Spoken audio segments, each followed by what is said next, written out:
Hey, waiter! Please grab me a glass of champagne. Hurry up. I'm dying of thirst over here. Emily Carter shouted across the room at her first company party, her voice cutting through the swanky corner of the venue. She waved at a tall, polished guy in a black suit near the drink table, totally convinced he was a server, calm, collected, and looking way too perfect for the part. The crowd froze for a second, a few heads turning, but the guy just spun around, his brown eyes flashing with surprise before breaking into a grin. Without a word, he strolled over, placed a glass of champagne in her hand, and said smoothly, "Of course, ma'am. Want some fries with that?" Emily nodded a quick thanks, took a sip, and thought to herself, "Service here is top-notch." Welcome to Soul and Love Stories. Ever wondered what happens when one epic mix-up flips your world upside down? Dive into a poor girl mistook her new millionaire boss for a waiter. What he did next surprised everyone, where Emily, a clumsy Jersey girl drowning in debt, yells, "Hey, waiter, grab me a champagne," at a fancy company party, only to find out he's Alex, her millionaire new boss. Will this top-tier blunder spark love or total chaos? Hit like if you're ready for this rom-com roller coaster. Comment your city, where are you watching from? And subscribe. Let's hit 1,000 subs to send 1,000 hearts, cheering Emily and Alex's wild ride. Start watching now. This love story's tastier than champagne and fries combined. Emily, 24, was a broke girl living with her mom in a rundown New Jersey neighborhood, where even the squirrels knew to stash nuts for winter. She'd just clawed her way into a marketing gig with her sharp mind and fast-talking mouth. Not the polished vibe that fit the corporate crowd. Tonight she rocked a cheap rented dress from a Jersey Shore discount shop, her old high heels pinching so bad she wanted to chuck them. Awkwardly navigating the sea of sleek suits, she'd stuck to water because champagne looks too fancy to touch, until that fateful blunder. Before she could even savor her drink, the party MC boomed from the stage, "Let's welcome our new CEO, Alexander Grayson." The waiter stepped up, gave a nod to the crowd, and the room erupted in applause. Emily spat out her champagne, frozen, glass nearly slipping. "Oh my God, I just called the boss a waiter?" Her head spun, face burning, but Alexander, or Alex, caught her eye from the stage and shot her a playful wink. A thought zipped through his mind. This girl's more interesting than my entire staff combined. Emily wanted to dig a hole and disappear, clueless that this shock was the start of something unforgettable. Emily still hadn't recovered from the champagne-spitting disaster. She tucked herself into a corner of the party room, clutching her now empty glass, trying to play it cool like nothing had happened. "I didn't call the boss a waiter. Nope, not at all," she told herself, even though her legs were still shaking like she'd just run a marathon in those cheap high heels. But the crowd wasn't letting her off easy. A co-worker, Jen, the loudmouth from the design team, sauntered by, smirking. "Hey, you just set a record, calling the CEO a waiter on day one. Welcome to the Boss Blunder Club." Emily's face flushed as she stammered, I was just thirsty, okay?" Jen cackled. "Thirsty? Call Uber Eats, not the boss." The whole room started buzzing, a few eyes darting toward Emily like she was free comedy hour. She wanted to vanish into the floor, but then Alexander Grayson, Alex, stepped off the stage, his black suit still pristine despite being dubbed waiter guy. He made a beeline for the drink table, where Emily was attempting to hide behind a tray of bread rolls. She kept her head down, pretending to be super busy picking at crumbs, but Alex stopped right in front of her. "You okay, champagne lady?" he asked, his deep voice laced with a teasing edge. Emily looked up, nearly dropping the tray. I'm fine, just sorry, I didn't know you were..." He cut her off with a grin. "No worries. I've been mistaken for an Uber driver before, so waiter's an upgrade." Emily blinked, unsure if he was serious or joking. Alex's smile didn't carry a hint of arrogance. There was even a warmth to it that threw her off. Before she could reply, he winked. "Next time, just call me if you need anything. But I'm not great at fetching fries." Then he turned and walked off, leaving Emily standing there, heart pounding. "Did he just wink at me? Or am I imagining it?" she muttered, gripping the bread tray so hard it started to bend. Jen yelled from across the room, "Watch out, Emily. The boss just dropped a flirt." Emily shot her a glare, but her mind was already spinning. "Oh no, why do I think he's kinda cute?" She had no idea that little wink was the start of a sweet mess about to unfold. The next day, Emily walked into the company meeting room feeling like she was headed to a trial. After last night's waiter fiasco, she wanted nothing more than to vanish from New Jersey, or at least this company. She huddled in the corner, clutching a free coffee cup like it was a lifeline, her eyes dodging the head of the table where Alexander Grayson, Alex, would soon appear. "If he fires me, at least I've got good coffee to cry into," she muttered, taking a shaky sip. But when Alex strode in, his gray suit hugging him perfectly, exuding a calm vibe like he'd never been called a waiter, the room went dead silent. He scanned the group, pausing on Emily for a split second. She nearly dropped her cup, but he just gave a faint smile and launched in. "We've got a new internal comms project," he said, his low voice pulling everyone in. "I need someone blunt, creative, and not afraid of a challenge." Then out of nowhere, he pointed at Emily. "I want Carter to lead it with me. I'm impressed with how she approaches things." The room erupted in murmurs, a few snickers breaking through. Emily froze, her face turning stoplight red. "What? What did he just say?" Jen, the loudmouth coworker, whispered loud enough for all to hear. "Approaches? You mean calling the boss for champagne?" The group burst out laughing, and Emily wanted to pull a chair over her head. She stammered, I'm not sure I'm the right fit, Mr. Grayson." But Alex tilted his head and shot back. "I need someone bold enough to call the CEO a waiter." "You've got guts, Carter." The room exploded with laughter again, a few people clapping like they were at a live comedy show. Emily's mind raced. Is this his revenge, or does he actually believe in me? I'm toast. As the meeting wrapped, Jen slapped her shoulder. "Congrats, you're the boss's VIP now. Don't forget to call him for fries." Emily glared daggers, but inside she was a mess. Alex walked by, leaning in close to murmur, "Don't worry, I don't bite, unless you call me the wrong name again." He winked once more, leaving Emily standing there, heart hammering. She couldn't tell if this was a golden opportunity or a second champagne trap waiting to spring. Emily had no idea how she'd survived that fateful meeting, but now she was officially Alexander Grayson's, Alex's, partner on the internal comms project. On her first day working with him, she stepped into the meeting room feeling like she was about to face the waiter boss all over again. Alex was already there, his gray suit crisp, but instead of papers, he was fumbling with the coffee machine in the corner. "You're just in time," he said, jabbing buttons at random. "I'm trying to make something drinkable." The machine hissed and spat hot coffee onto his shirt. Emily burst out laughing. "A CEO who can't work an espresso? I thought you'd have people brewing for you for 5 years straight."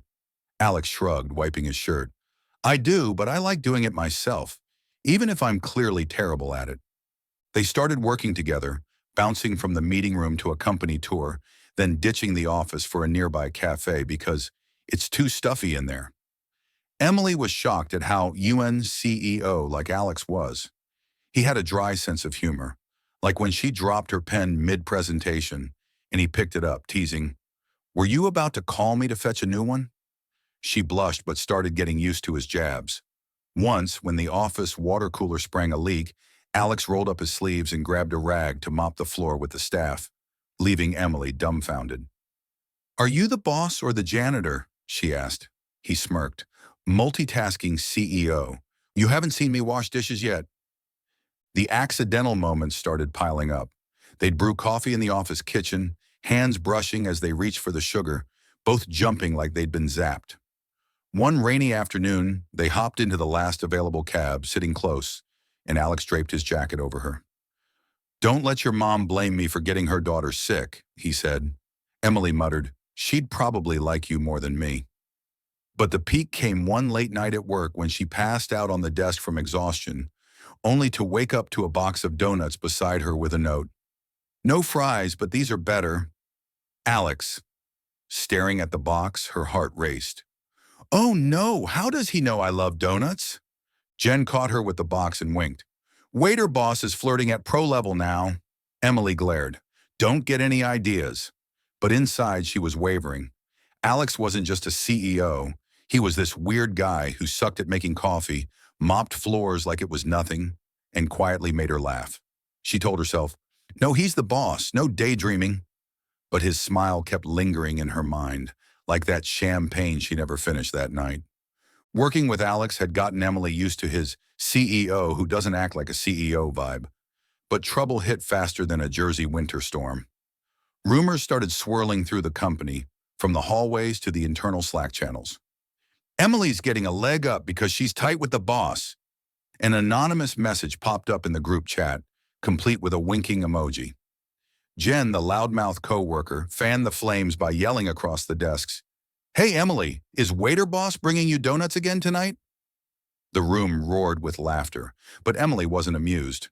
Her face burned, her grip snapping the pen in her hand. "I'm busting my ass here, not for this crap," she thought, anger bubbling up to tears. Things blew up during a team meeting. As Emily pitched her comms ideas, a guy from finance, Tom, a sore loser who'd been passed over, cut in with a sneer. "Nice ideas, but I bet they came from your special connection with Grayson, huh?" He shot a smug glance at Alex.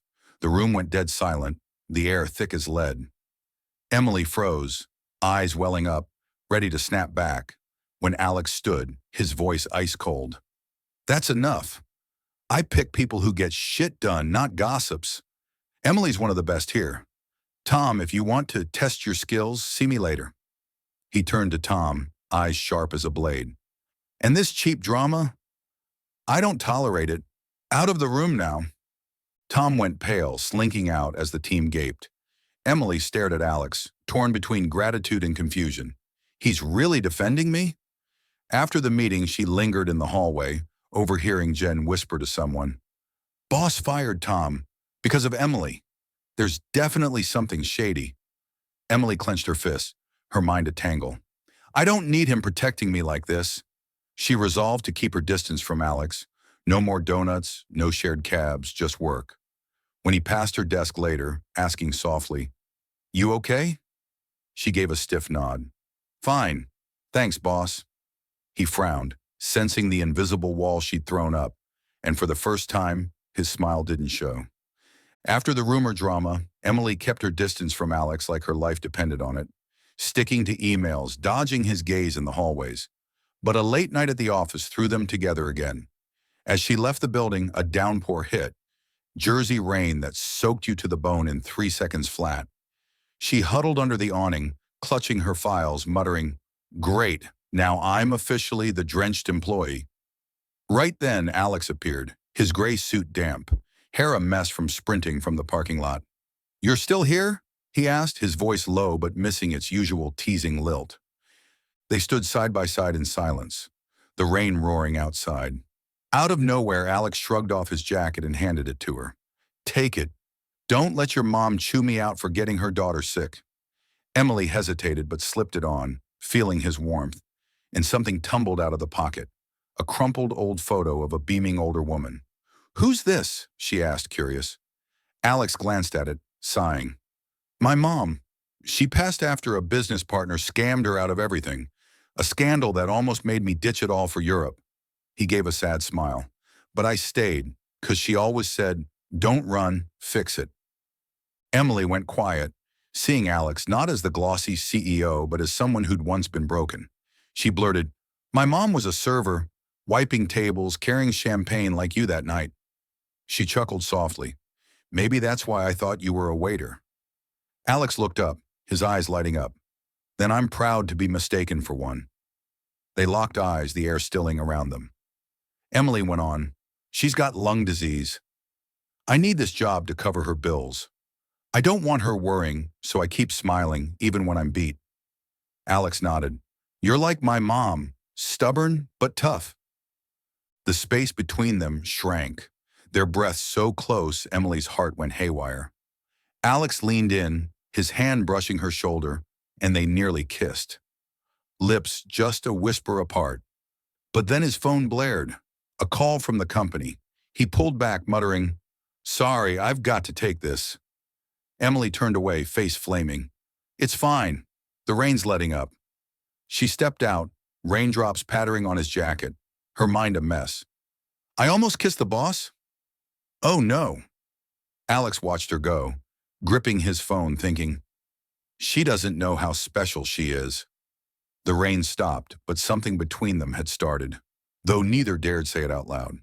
After the rain and that almost kiss that sent Emily's heart into overdrive, she resolved to lock her feelings away. No, you can't like the boss.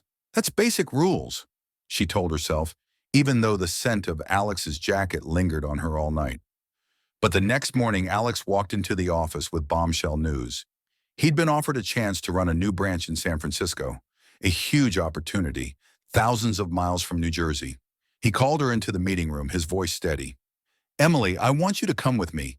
You're better than you realize, and I need someone like you there.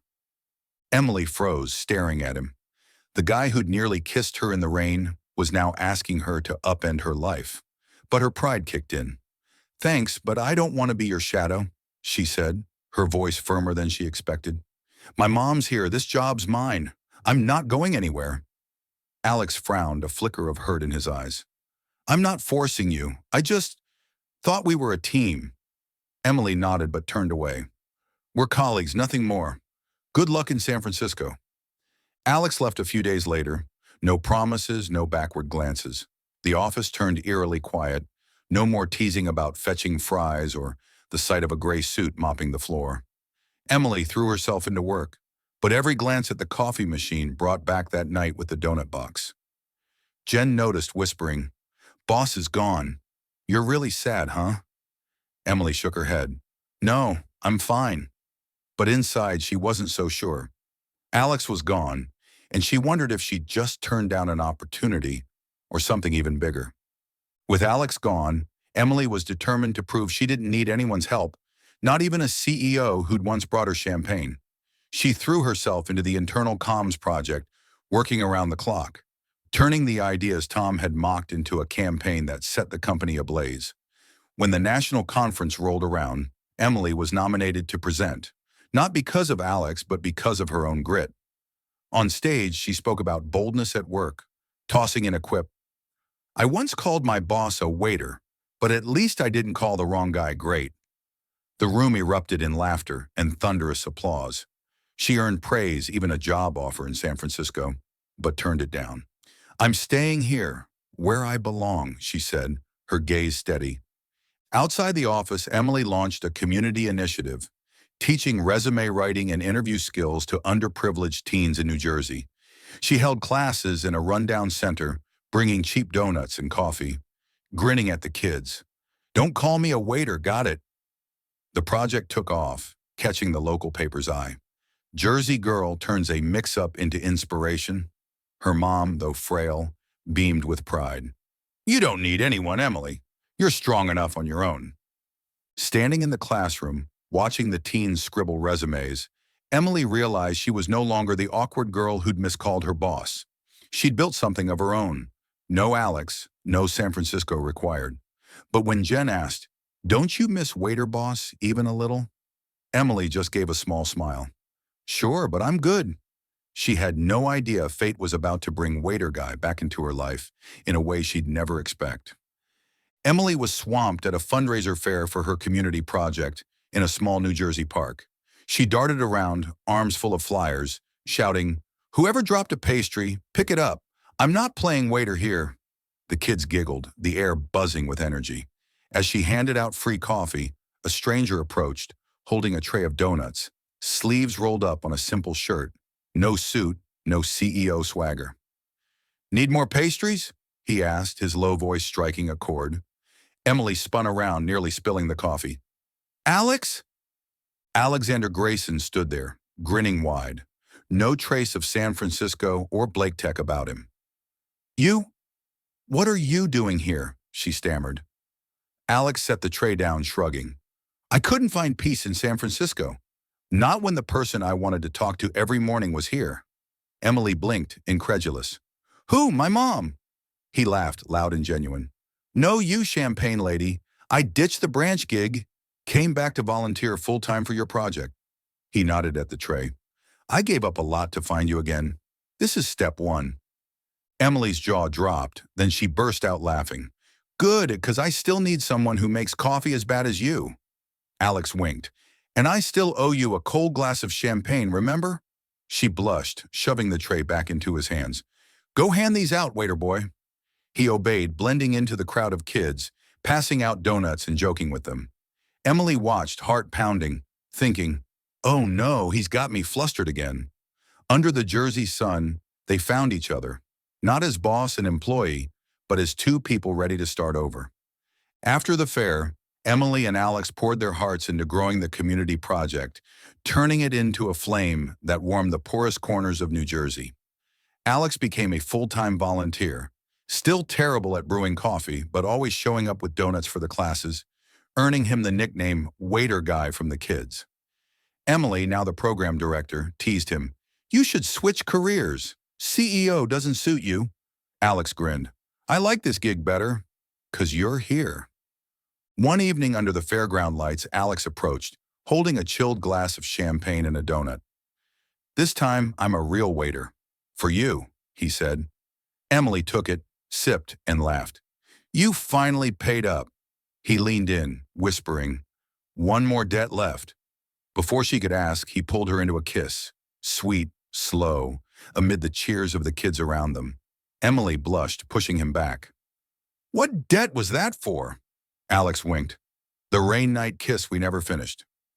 Together, they built something bigger than any company, a new promise, sparked by champagne, donuts, and a love that erased the lines between boss and employee. What a ride. Emily and Alex turned a waiter mix-up into true love under Jersey's sun. Did their quirky romance and sweet ending steal your heart? Hit like if you loved this wild journey from champagne blunders to forever. Drop your city in the comments.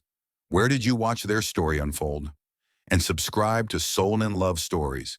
Let's hit 1,000 subs to send 1,000 hearts blessing our Jersey girl and her millionaire boss. What melted you most? Emily's champagne spit take or Alex's donut drop? Share below and stay tuned for more rom-com magic. Love's just a, hey waiter away.